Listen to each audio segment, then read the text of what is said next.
오늘 영상은 우리 집 통신비를 지켜줄 골키퍼 인터넷 끝판왕과 함께합니다.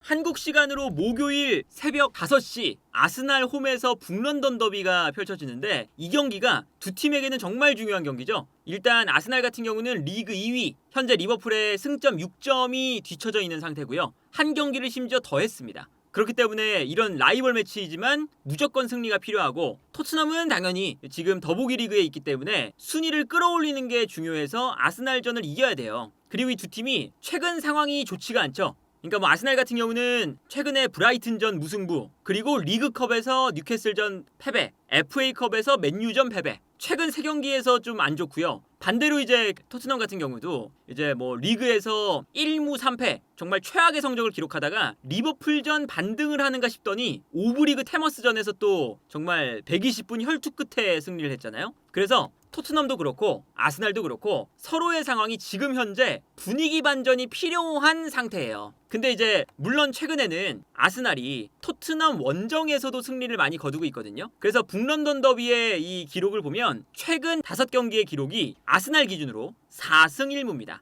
4승 1무. 토트넘이 2022년 5월 13일에 이겼던 요 경기 이후로 단 한 번도 이기질 못했어요. 지금 벌써 지지난 시즌 2경기, 지난 시즌 2경기, 그리고 이번 시즌 1경기까지 벌써 아스날을 이겼던 게 3시즌 전이거든요. 그래서 이제 아스날 홈에서 토트넘이 이길 수 있을까라는 생각이 드는 거고, 심지어 아스날 홈에서는 리그 기준으로 어떤 기록이 있냐면, 마지막으로 아스날이 토트넘에게 홈에서 졌던 리그 경기가 2010년 11월 20일입니다. 그리고 요 패배 이후에 13경기 동안 8승 5무예요. 2010년. 그러니까 벌써 15년 정도가 지난 거죠. 연차로 따지면. 근데 마지막으로 토트넘이 이겼던 경기가, 그 명단을 보면요, 파빌류첸코, 반더바르트, 베일, 모드리치, 제나스, 레넌, 아수에코토, 고메스 골키퍼, 갈라스, 카불, 아스날도 파비안스키, 사냐, 코시엘리, 아르샤빈, 샤막, 나스리, 파브레가스, 송, 데닐송, 클리시, 추억의 선수들이 굉장히 많아요. 그러니까 이게 엄청 오래전에 토트넘은 아스날 홈에서 승리를 거뒀던 이후로 이제 북런던 더비 승리를 못 거두고 있기 때문에, 기록들만 보면 이제 아스날 홈에서 아스날이 승리하는 가능성이 높아 보이는 건 사실인데, 그리고 이제 그 아스날이 순위만 봐도 아스날은 리그 2위, 토트넘은 리그 12위이기 때문에 분명히 이 두 팀 간의 차이는 있어요. 그런데 중요한 건 어떤 거냐? 아스날이 3일 전에 맨유와의 경기에서 승부차기까지 가면서 주전 선수들을 모두 사용하면서 경기를 펼쳤다는 거죠.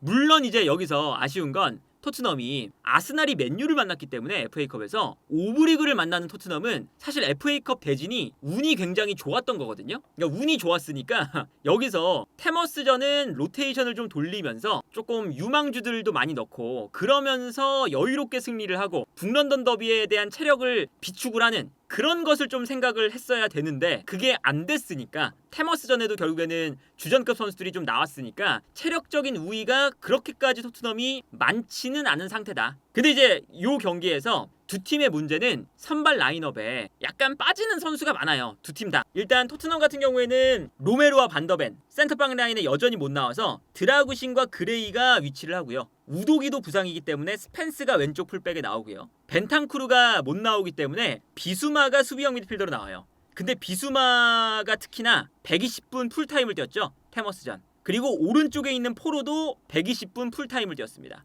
그래서 이제 비수마 자리, 포로 자리에 약간은 체력적인 문제가 있을 가능성이 있고, 그리고 이제 요 자리, 베리발의 자리에는 사르가 배치가 되느냐 아니면 베리발이 나오느냐, 요 싸움일 것 같고, 그리고 공격형 미드필더 메디슨, 오른쪽에 쿨루세프스키, 왼쪽에 손흥민, 최전방에 솔랑키. 여기서 좀 변화가 있다면 아스날의 이런 중원 싸움을 상대하기 위해서 비수마, 베리발, 사르, 기동력이 좋은 선수들로 이렇게 3명의 선수를 구성하는 것도 어느 정도 포스테쿨루 감독이 생각해 볼 법한 그런 장면이긴 하다라고 볼 수가 있겠습니다. 아스날 같은 경우에는, 아스날도 지금 부상자가 꽤 많아요. 특히나 아스날 같은 경우는 요 오른쪽 측면 공격수 자리, 여기가 문제죠. 여기 이제 사카가 부상을 당했고, 이제 사카 대신에 나왔던 선수가 은화네리였어요. 근데 은화네리도 부상을 당해서 한 달가량 결장입니다. 그리고 여기에 더해서 지난 경기 제주스가 또 부상을 당했어요. 제주스가 그리고 지금 알려진 바에 따르면 좀 심각한 부상으로 알려져 있죠. 그리고 요 자리에 마르티넬리냐 트로사르냐,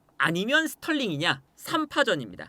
요 오른쪽 자리. 그래서 요 오른쪽 자리에 마르티넬리, 트로사르, 스털링인데 지난 경기 스털링이 제주스가 부상당한 다음에 나와서 꽤나 폼이 좋았습니다. 그러니까 맨유가 한 명이 퇴장당하고 수비 라인을 정말 밀집시켜 놨는데 스털링이 측면에서 흔들어주는 플레이가 굉장히 좋았었어요. 그렇기 때문에 지난 경기 좋았던 그런 것들을 생각해보면 스털링이 나올 가능성이 어느 정도는 있어 보인다. 그리고 지난 경기 선발로는 안 나왔던 토마스 파티. 이제 지난 경기에서 아스날은 저 수비형 미드필더 자리에 약간 로테이션을 돌려줬어요. 지난 경기엔 조르지뉴가 나왔었고 조르지뉴가 심지어 연장전 거의 끝날 때쯤까지 뛰었죠. 그렇기 때문에 토마스 파티가 이 경기에서는 수비형 미드필더로 나올 거고 그 옆에 라이스도 선발로 안 썼습니다. 체력적으로 비축이 되어 있는 상태고요. 다만 그 왼쪽 풀백 자리가 또 아스날은 문제입니다. 왼쪽 풀백 자리에 지금 칼라피오리가 지난 경기도 경기를 앞두고 근육 부상이라는 얘기가 있었죠. 그러면서 칼라피오리가 못 나오면 저 왼쪽 풀백 자리가 좀 문제가 돼요. 그러니까 원래 오른쪽 풀백 자리에 베나이트가 나오고 왼쪽에 칼라피오리가 못 나오면 팀버가 왼쪽에 뛰는 건데 베나이트가 못 나오니까 팀버를 오른쪽에 기용을 하고 있습니다.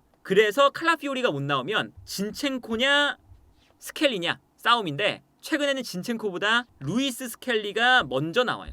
루이스 스켈리가 그리고 나와서 꽤나 잘해주고 있죠. 그렇기 때문에 저 왼쪽은 오른쪽 공격수 자리보다는 그래도 확실한 스켈리라는 이 자원이 있기 때문에 크게 걱정이 되는 곳은 아닌데 어쨌든 이 왼쪽 풀백 자리도 100%는 아니다. 그러다 보니까 약간은 이 경기의 흐름이 조금은 수비적인 경기가 될 수도 있어요. 아스날 입장에서. 그러니까 아스날이 이렇게 좀 체력적으로 좀 안 좋고 부상자가 좀 있고 그럴 때는 이제 시즌 초반처럼 아스날이 약간은 좀 내려앉는 형태가 될 때가 있잖아요. 물론 홈이긴 하지만 어느 정도 역습을 생각하면서 내려앉는 것도 아스날이 선택할 가능성이 꽤나 있는 경기다. 그래서 이제 그 아스날의 형태를 보면 마르티넬리, 스털링 내려가고 하베르츠와 웨데고르가 수비라인 앞에 있으면서 두 줄 수비가 될 가능성이 꽤나 있어요. 그리고 이 다음에 세트피스죠. 그게 이제 전반기 경기에도 아스날이 체력적으로 조금 부족하니까 토트넘 홈에 가서 경기를 하기가 조금 힘든 상황이었어요. 그리고 지난 시즌 마지막 경기도 그랬고 그럴 때마다 아스날이 그리고 아르테타 감독이 그냥 과감하게 살짝 내려앉아서 세트피스 위주로 경기를 좀 할 때가 많거든요. 그러다 보니까 뭐 이번 경기도 그럴 가능성이 없진 않다. 근데 이제 여기서 문제는 뭐냐면 토트넘이 테머스와의 경기도 보면 너무 똑같아요. 공격 패턴이. 그래서 공격 자체가 답답한 면이 너무 크죠, 사실. 그래서 예를 들면 아스날이 수비 라인을 만들고 역습을 좀 기다리고 있다면 포스테클로그 감독은 무조건 올라올 거거든요. 그러면 스펜스, 포로 가운데로 들어오고 베리발도 올라갑니다. 그래서 앞쪽의 공격 숫자를 6명, 7명까지 늘려놓고 이때 가운데에 선수가 많으니까 상대 수비가 중앙으로 쏠리면 손흥민과 클루셉스키가 측면으로 벌리는 늘상 나오는 패턴이죠. 그 다음에 여기서 측면으로 패스를 하면 팀버라던가 스켈리가 끌려 나올 때 베리발, 스펜스, 메디슨, 포로 이런 선수들이 요 사이 공간으로 침투한다 이거잖아요. 그리고 침투해서 볼을 받은 다음에 컷백. 이 패턴이 지난 오브리그 테머스와의 경기에서도 테머스가 이 패턴을 분석을 해왔어요. 그래서 실제로 토트넘이 테머스의 수비에 고전을 좀 했었죠. 그래서 뭐 좀 안 좋았던 지난 경기 테머스의 장면이 이제 어떤 거였냐면 이 장면 보시면 오른쪽에서 브레넌 존슨이 볼을 잡고 있고요. 이때 수비가 끌려 나오니까 그 공간으로 포로가 올라와서 공간으로 침투해 들어가고 있습니다. 그런데 이때 포로가 침투하는 것을 테머스 선수도 알고 있기 때문에 포로를 따라가요. 그러다 보니까 이 다음 장면을 보면 요 가운데 공간으로 포로가 뛰어들어갈 때 패스를 보내줬지만 이 패스가 상대 수비에게 가로막힙니다. 그리고 이미 여기서 크로스가 아니라 컷백을 올리다 보니까 앞쪽에서 컷백을 막기 위해서 테머스의 수비가 자리를 잡고 있어요. 그래서 여기서는 컷백이 올라왔지만 수비수에게 가로막혀서 볼을 걷어내는 장면입니다. 이런 패턴이 어느 정도 오브리그랑 하는데도 읽혔던 패턴이거든요. 근데 이 패턴을 늘상 똑같이 사용을 하죠. 그래서 이 장면이 진짜 안 좋았어요. 이 장면을 보면 여기서도 존슨, 포로 그리고 메디슨이 있습니다. 근데 여기서 존슨이 먼저 볼을 받았어요. 그 다음에 존슨이 상대 수비가 끌려 나오니까 안쪽으로 들어가는 포로를 봅니다. 근데 포로가 뛰어가니까 이미 테머스의 선수가 요 가운데로 내려와서 포로를 따라가고 있었거든요. 그래서 존슨이 여기에 줘야 되는데 줄 수가 없는 상황이에요. 그래서 결국에는 존슨이 패스를 못 주고 메디슨에게 백패스를 합니다. 그리고 메디슨이 볼을 잡아요. 근데 다시 볼을 잡았을 때 이제 다시 토트넘이 공격을 하잖아요. 근데 어떤 공격을 하냐면 존슨이 가운데로 들어오고 이번에는 포로가 측면으로 나갑니다. 그리고 당연히 먼저 측면에서부터 패스가 이루어져요. 이번에는 측면에서 포로가 잡거든요, 볼을. 근데 수비가 이번에도 끌려 나올 때 존슨이 이번에는 가운데로 들어가서 침투를 하는데 이미 테머스의 선수가 이것을 읽고 존슨의 패스 루트를 막아버려요. 그러니까 포로가 패스를 줘야 되는데 여기서도 아까와 마찬가지로 패스를 주기가 힘든 거예요. 그래서 결국에는 포로가 줄 곳이 없으니까 다시 메디슨에게 백패스. 이미 붙잡혀 있는 걸 볼 수가 있죠. 요 사이 공간에. 그래서 어제 그 테머스와의 경기를 보면 테머스가 토트넘의 공격 방식을 굉장히 잘 알고 저 공간을 계속 틀어막는 작업을 했었거든요. 그게 그리고 되게 잘 통했어요. 그래서 90분 동안 사실은 위협적인 장면도 많이 못 만들었잖아요. 이런 걸 보면 북런던 더비에서 아스날이 약간은 수비적으로 컨셉을 가지고 경기에 나왔을 때 토트넘의 저 일관된 패턴, 조금 딱딱한 공격 패턴을 아스날이 확실하게 학습을 하고 나왔을 때 과연 토트넘이 수비 라인을 무너뜨릴 수 있을까? 이게 첫 번째 좀 의문점이고, 두 번째는 이 싸움이 아마 재밌겠죠.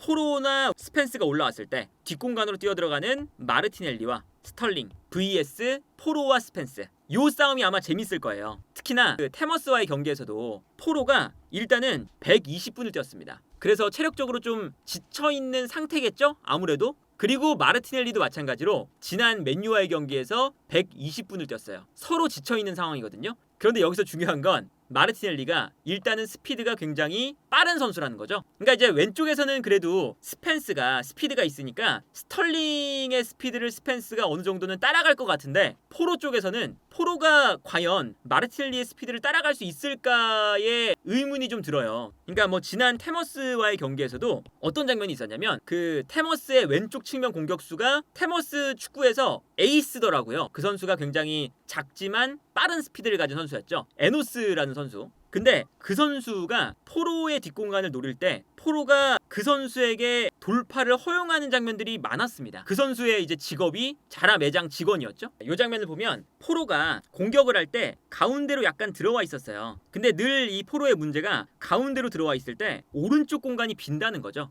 그리고 이때 테머스의 에이스 에노스가 볼을 가지고 이 공간으로 치고 달립니다. 근데 여기서 이 선수의 스피드를 순간적으로 포로가 놓쳤어요. 그러면서 포로가 에노스의 스피드를 못 따라갑니다. 그러면서 이제 토트넘의 오른쪽 측면 공간이 완전히 무너지고요. 이 다음 장면을 보면 에노스가 측면 공간을 무너뜨린 다음에 심지어 드라구신도 스피드를 순간적으로 못 따라갔어요. 그래서 결정적인 슈팅까지 기록을 하는, 물론 이제 킨스키가 막았지만 이런 장면이 있었죠. 그리고 다른 장면도 보면 이 장면도 포로가 가운데로 들어와 있을 때 왼쪽 측면 공격수가 뛰어나갑니다. 그리고 이 공간으로 패스가 들어가거든요. 그러니까 포로가 애초에 너무 안쪽으로 들어와 있어서 수비로 전환될 때 아무래도 측면 공격수의 움직임을 뒤늦게 따라가요. 그래서 측면 공격이 어제 테머스의 경기에서 테머스가 굉장히 활성화가 많이 됐었죠. 그래서 이 측면 공간도 완전히 무너지고, 이때 비수마가 끌려 나오니까 비수마가 끌려 나올 때 안쪽으로 패스를 보내주면서 테머스가 중거리 슈팅 찬스를 맞이하는 장면을 볼 수가 있었죠. 이런 장면들. 그러니까 이게 이제 아무래도 토트넘이 좌우 풀백을 너무 올려 쓰는 이런 형태를 가져가면서 공격적으로 경기를 하는데, 과연 이 플레이가 약간 아스날이 역습을 노리면서 플레이를 할 때 포로가 올라오는 순간 마르티넬리와의 이 싸움에서 과연 포로가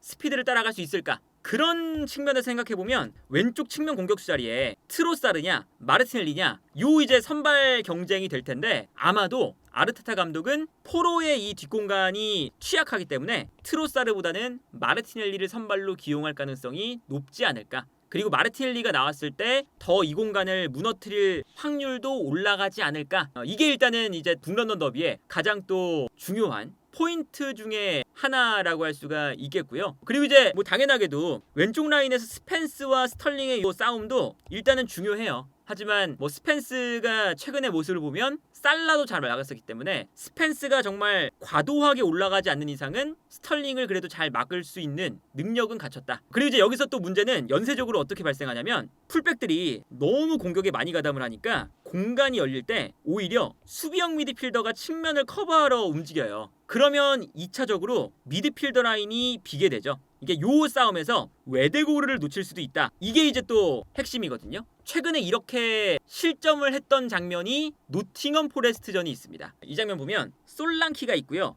스펜스가 솔랑키랑 동일 선상에 있어요. 정말 많이 올라가 있죠. 가운데로 들어가 있습니다. 근데 스펜스가 여기서 공격을 전개하다가 볼을 뺏겨요. 그러니까 볼을 뺏기자마자 당연히 노팅엄 포레스트의 공격수가 스펜스의 공간으로 뜁니다. 스펜스가 볼을 뺏기니까 당연히 따라가는 게 한 템포 늦죠. 그러면 중앙에 있었던 당시의 수비형 미드필더 벤탄쿠르가 이 공간을 커버하러 나갑니다. 근데 그렇게 되면 요 중앙 공간이 비는 거잖아요. 수비라인 앞 공간이. 그래서 노팅엄 포레스트가 볼을 빼앗은 다음에 공격을 전개하는데 편안하게 이 공간으로 볼을 몰고 와요. 아무도 없어서. 그래서 역습을 할 때 가운데 공간이 텅텅 비게 되고요. 벤탄쿠르는 스펜스가 뒤늦게 내려오니까 이 공간을 커버하러 측면으로 달려나가니까. 그래서 이 공간이 비고 편안하게 올라와서 뛰어 들어가는 선수에게 스루 패스를 찔러줬던 거죠. 이 위치가 이제 아스날은 웨데고르니까요. 웨데고르가 자유로워지면 아무래도 아스날의 공격은 훨씬 더 부드러워지고 날카로워지기 때문에 토트넘 입장에서는 저렇게 측면 수비수들이 과도하게 올라갔을 때 수비형 미드필더가 측면으로 움직이면서 연쇄적으로 수비라인 앞공간이 무너지는 이런 것도 조심해야 된다. 반대로 이제 아스날이 라인을 올렸을 때 이것도 좀 생각을 해야 되거든요. 왜 그러냐면 아스날이 홈이기 때문에 그래도 공격적으로 올라올 만한 여지가 있어요. 그리고 이제 그 포스테코글루 감독이 리버풀전을 이길 때는 어느 정도 수비적인 컨셉을 생각을 하면서 나왔기 때문에 리버풀을 잡았거든요. 그러다 보니까 이제 아스날이 라인을 올렸을 때 요때도 좀 생각을 해봐야죠. 그래서 예를 들면 토트넘이 오히려 약간 수비적으로 내려가 있고 이때 이제 아스날이 좀 올라온다. 그런데 이제 올라올 때에 그런 수비적인 구조가 어떤 형태냐면 왼쪽에 있는 스켈리가 오른쪽에 있는 팀버보다 공격적으로 올라갑니다. 그래서 스텔리가 가운데 쪽으로 들어오고요. 라이스가 거의 올라가서 하베르츠와 투톱처럼 움직여요. 그리고 웨데고르가 오른쪽에 있고 토마스 파티, 팀버가 약간 비대칭적으로 서면서 3백을 만드는 거죠. 이런 식이거든요. 근데 여기서 스켈리가 가운데로 들어오니까 요 공간이 좀 비게 돼요. 근데 요즘에 아스날의 수비 라인, 마갈량이스, 살리바 요 선수들이 시즌 초반에는 정말 극강의 수비 라인이었거든요. 실수도 없고 1대1 상황에서 저런 공간을 커버를 정말 잘했어요. 근데 최근 브라이튼전, 뉴캐슬전 그리고 이번에 맨유전 3경기 연속으로 저 공간에서 실수가 좀 나왔습니다. 그래서 이제 약간 살리바와 마갈량이스가 정말 좋았었던 폼까지는 지금 아니다. 그러다 보니까 저 아스날의 왼쪽 라인에서 스켈리가 가운데로 들어왔을 때 저 공간을 공략하면 어느 정도 승산이 토트넘도 있다 인 거죠. 이 장면 보면 마갈량이스가 중앙에 있고 살리바가 뒤에 있어요. 그리고 살리바 쪽에서 이제 뉴캐슬전인데 이삭이 가운데 있다가 뒷공간으로 뛰는 장면입니다. 스켈리 쪽으로. 그리고 이때 살리바가 따라가는 거죠. 그리고 살리바와 이삭의 1대1이었거든요. 근데 물론 이삭이 최근에 폼이 아주 좋긴 하지만 요 싸움에서 이삭이 살리바를 이겨냅니다. 그래서 여기서 살리바가 순간적으로 이삭에게 돌파를 허용하면서 이삭이 뒷공간을 완전히 허물고요. 그 다음에 여기서 결정적인 크로스가 올라오는 위협적인 장면이었어요. 그리고 이제 마갈량이스가 최근에는 조금 안 좋은 점들이 생기고 있는데 이 장면도 보면 이삭이 가운데로 들어갈 때 패스가 이삭에게 들어가요. 그리고 여기서 이삭이 볼을 잡아서 아스날의 3명의 선수 사이에서 슈팅을 하는데 이때 마갈량이스의 좀 실수가 나왔던 게 요 안쪽 코스로 달려가다가 이삭이 편안하게 슈팅할 수 있는 공간을 내줬습니다. 그래서 이 다음 장면을 보면 이삭이 슈팅을 하는데 마갈량이스가 몸을 너무 이쪽을 비워두면서 이삭이 편안하게 슈팅할 수 있도록 놔뒀죠. 그래서 이 슈팅이 편안하게 들어가면서 라야가 이 볼을 선방한 게 흘러가서 고든이 득점을 하는 이런 장면이 나왔거든요. 그래서 저 오른쪽 측면에서 약간 마갈량이스 쪽 그리고 살리바도 조금 요즘에 실수가 나오기 때문에 그런 면에 있어서 솔랑키의 몸싸움 경합이라던가 아스날이 올라왔을 때 아니면 브레논 존슨 같은 좀 빠른 선수가 나와서 아스날의 왼쪽 측면 공간으로 달려 들어가는 이런 것들이 중요해 보인다. 그래서 당장 맨유전도 마찬가지인데 반대편으로 방향 전환이 됐을 때 스켈리가 올라와서 과감하게 압박을 하거든요. 그래서 가르나초가 이 공간으로 뛰고 가르나초와 마갈량이스의 경합이었어요. 근데 여기서 마갈량이스와 가르나초가 이 공간에서 경합을 할 때 이때 마갈량이스가 클리어링 실수가 나오죠. 그래서 가르나초가 마갈량이스의 볼을 빼앗아서 여기서 드리블이 되고 여기서 이제 가르나초가 볼을 몰고 올라가면서 맨유의 득점이 나오는 장면이었죠. 그래서 이 공간이 무너지면서 맨유전도 실점을 했었고 브라이튼전도 볼이 떨어지는 장면이었거든요. 근데 이때 마갈량이스가 너무 섣불리 달려나가다가 제공권에 미스가 나왔어요. 그래서 요 세컨볼을 너무나 어이없이 브라이튼에게 줍니다. 그래서 마갈량이스가 제공권을 제대로 못 가져갈 때 넘어져 있고 이 틈을 타서 브라이튼이 공격. 여기서 브라이튼에 또 PK가 나왔었죠. 그래서 요즘에 이 아스날의 센터백 라인도 정말 좋았을 때보다는 좀 내려온 상태이기 때문에 그런 것들을 좀 주의해서 봐야 되는 것도 있다. 그리고 이제 또 하나의 포인트가 어떤 거냐면, 그러면 이제 아스날은 지공 상황일 때 어떤 패턴이 있느냐, 그 지공 상황일 때의 패턴이 아스날이 참 재밌는 게 있어요. 토트넘의 약점과 정확하게 연결됩니다. 어디냐면 토트넘의 수비의 약점, 포로 쪽이죠.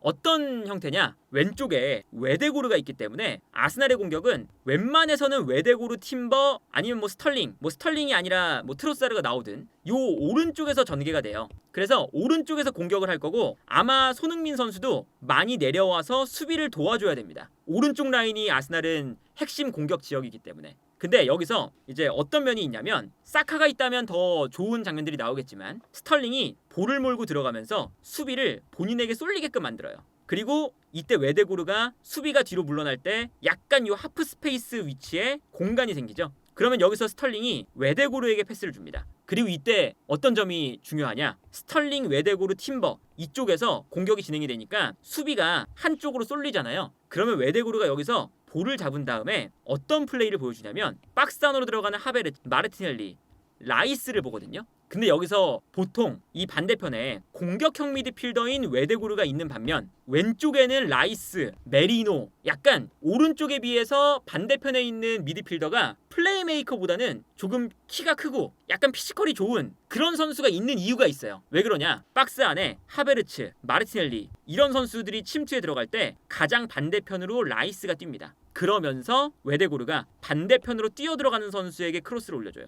요 공간으로. 그리고 이 공간으로 이제 패스가 들어가는 게, 아무래도 토트넘뿐만 아니라 여러 팀들이 풀백의 피지컬이 센터백보다는 좀 작잖아요. 이때 라이스나 메리노 같은 선수들이 요 공간으로 들어오면서 피지컬 싸움을 이겨내라는 거죠. 그래서 여기서 웨데고르가 크로스를 올려주고 라이스가 마무리, 혹은 메리노가 마무리, 아니면 이제 하베르츠 같은 선수가 반대편으로 들어가면서 여기서 마무리, 좀 키가 큰 선수가 반대편으로 들어가면서 마무리하는 장면을 아스날의 득점 장면에서 많이 보셨을 거예요. 그래서 그 맨유전도 골이 안 나왔지만 저런 결정적인 찬스가 굉장히 많았습니다. 이 장면 보시면 스털링이 볼을 끌고 들어가니까 맨유의 수비가 살짝 뒷걸음질 치고 있어요. 그러니까 웨데고르에게 공간이 나고, 이때 스털링이 웨데고르에게 패스를 줍니다.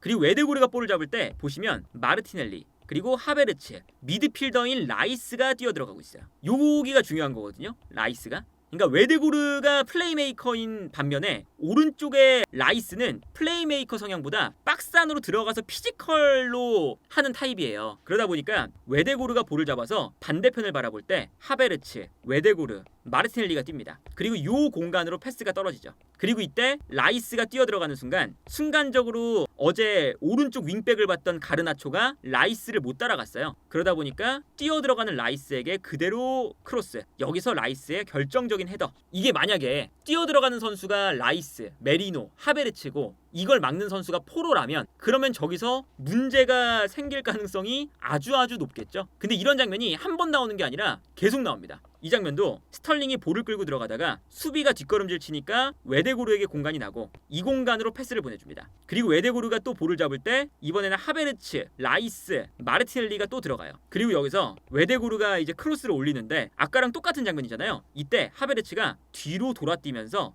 요 공간으로 들어갑니다. 그리고 크로스가 올라올 때 이 공간에서 피지컬로 승리를 거둬요. 그래서 완전한 1대1 찬스가 되죠. 웨데고르의 정말 환상적인 패스, 하베르츠의 컨트롤. 물론 여기서 하베르츠가 유효 슈팅도 못 만들어내는 정말 충격적인 결정력을 보여주긴 했는데, 이 장면을 보면 이제 아무래도 저렇게 크로스가 올라올 때 특히나 포로가 뒤에 있는 선수에 대한 체크, 혹은 공중볼 싸움에 대한 그런 경험 능력, 이런 것들이 조금 부족하다 보니까 저기서 차이가 발생할 수 있다. 그래서 이 두 팀이 공격하는 방법도 어느 정도 알려져 있고, 과연 이런 공격 패턴에 두 팀이 어떻게 대응하느냐, 이런 것도 좀 봐야 되고, 그리고 이제 아스날이 늘상 수비적인 전술을 쓸 때 세트피스로 득점을 해서 이기는 경기도 많잖아요. 그래서 이 세트피스에 대한 것도 조심을 해야 되는데, 최근 토트넘이 아스날을 만날 때마다 세트피스로 무너지는 경우가 많았어요. 지난 시즌 마지막 경기도 그랬고 이번 시즌 전반기도 그랬었죠. 그래서 이 세트피스에 대한 것도 조심을 해야 되는데 그나마 다행인 건 킨스키 골키퍼가 최근에 리버풀 그리고 테머스 이 두 경기를 보면 비카리오 골키퍼보다 피지컬이 좋아서 코너킥이나 그런 프리킥 상황에서 골키퍼를 방해하는 그런 싸움에 더 강점이 있습니다. 그래서 이제 올라오는 볼을 상대 공격수와 싸워서 점프를 해서 볼을 가져오는